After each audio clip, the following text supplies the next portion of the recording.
پێگەی کشتتوکاڵی ئۆڵگرینی ئەمریکا ڕایگەیاند وشکە ساڵی عێراق ناچار دەکا ئاستی هاوردەی گەنمی زیاد بکە.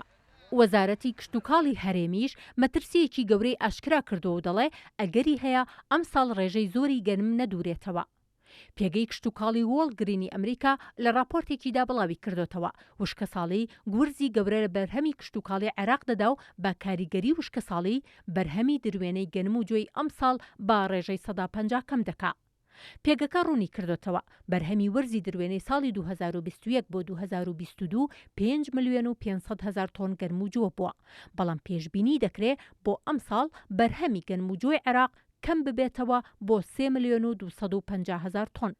دەژڵێت بۆ ئەم ساڵ عێراق لە سەدادەی زەوی کشتتوکاڵی و دانەوێڵەی بۆ ساڵی 2021 زیاد کردووە. ئەگەر ئەو ڕێژەیە زیاد نەکرایە بەرهەمی گەنموجۆ زۆر کەمتر دەبوو.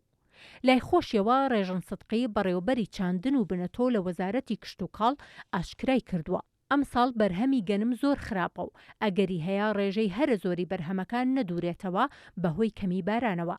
لە ئەنجامدا زەویەکی زۆر لەناو دەچە و بەرهەمی نابێ. ئەوەشی وتووە سەرباری ئەوەی ئەم ساڵ ڕێژەیەکی زۆر گەنم لە هەرێمدا چێنراوە بەڵام بەرهەمی گەنموجۆ زۆر کەمتر دەبێ چونکە بێبارانی کاریگەری زۆری هەبووە لەسەر بەرهەمی گەنمی ئەم ساڵ.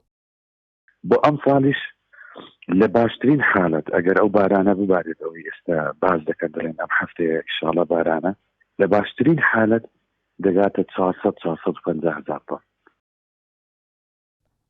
ڕێژن سدقەی ڕوونی کردەوە ئەگەر هەرێمی کوردستان دابەش بکەن بە 3 زۆنی بارانبارین ئەوە بەشێکی زۆری زەویەکان کە پێویستیان بە بارانە ئەگەری زۆرە بەرهەمیان نەبێ.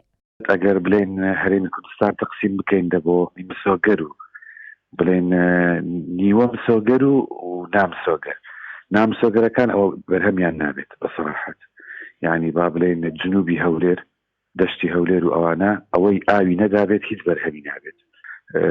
دەشتی سێمێل و دەشتی لای ئاکرێ و ئەوانە لەگەڵ هەتا دەشتی سلێڤانەی لە زاخۆ هەیە ئەوانش تەسەوڕ ناکەم بەرهەمیان هەبێتن لەبەر ئەوەی ئەوانە احتیمالی کولیان لەسەر بارانە و هەتا ئێستا ئەو ڕێژە بارانە نەباریوە کە گەنم پێویستی دەبۆ پێشەی.